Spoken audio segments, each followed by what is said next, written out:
कहानी सच्चा प्रेम। राजा और राजकुमारी की कथा। बहुत समय पहले की बात है। हिमवंत पर्वतों के किनारे बसा था एक समृद्ध राज्य सौरग। वहां का राजा वीर और न्यायप्रिय था और उसके पुत्र युवराज आर्यमान को पूरा राज्य भविष्य का आदर्श शासक मानता था। आर्यमान न केवल युद्ध कौशल में निपुण था, बल्कि वह कोमल हृदय, विद्वान और संगीत प्रेमी भी था। एक दिन आर्यमान अपने सैनिकों के साथ शिकार पर निकला। जंगल के बीच एक झरने के किनारे उसे बांसुरी की मधुर धुन सुनाई दी। वह धुन इतनी मनमोहक थी कि आर्यमान घोड़े से उतरकर पैदल ही उस ओर चल पड़ा। झरने के पास एक युवती बैठी थी, सुंदर, शांत और स्वाभाविक। वह बांसुरी बजा रही थी और पक्षी उसकी धुन पर झूम रहे थे। आर्यमान मंत्रमुग्ध रह गया। जब धुन रुकी, वह सामने आया और नम्र स्वर में बोला, क्या आप देवी हैं या स्वप्न? युवती मुस्कुराई और बोली, मैं राजकुमारी वासंती हूं, मालवग राज्य की। यहां प्रकृति से मिलने आई हूं। आर्यमान और वासंती की पहली भेंट ही इतनी खास थी कि दोनों के मन में एक दूसरे के लिए कोमल भाव उपजने लगे। अगले कुछ दिनों तक वे बार बार जंगल में मिलते, प्रकृति, कला और जीवन पर बातें करते। दोनों का प्रेम धीरे धीरे गहराता गया। यह कोई साधारण आकर्षण नहीं, बल्कि आत्माओं का मिलन था। परंतु प्रेम की राह आसान कहाँ होती है। जब यह बात दोनों राज दरबारों तक पहुंची तो चिंता की लहर दौड़ गई।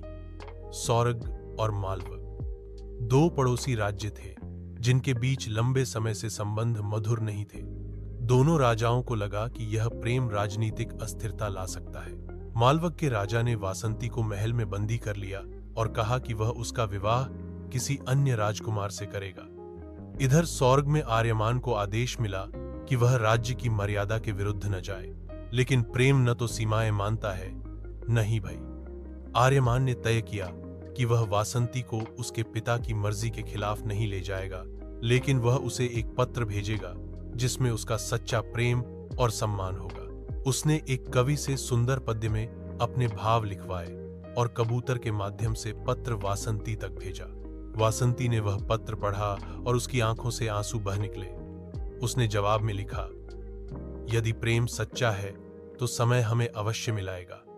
मैं प्रतीक्षा करूंगी। समय बीतता गया। एक दिन मालवग में भयानक सूखा पड़ा।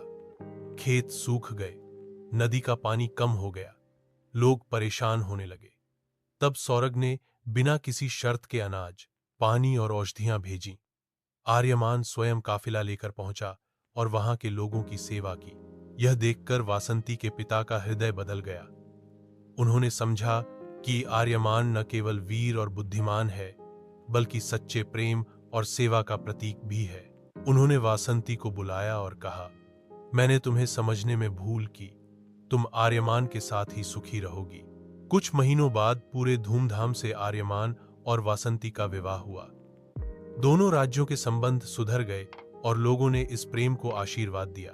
विवाह के बाद आर्यमान और वासंती ने साथ मिलकर शिक्षा, कला और प्रकृति को बढ़ावा दिया। उन्होंने मिलकर दोनों राज्यों को एक किया और एक आदर्श शासन की नींव रखी। इस कहानी से सीख, सच्चा प्रेम न केवल दो हृदयों को जोड़ता है, बल्कि वह समाज और राज्यों में भी प्रेम और शांति का पुल बन सकता है। आर्यमान और वासंती ने दिखा दिया कि प्रेम में त्याग, धैर्य और सेवा का स्थान सबसे ऊपर होता है।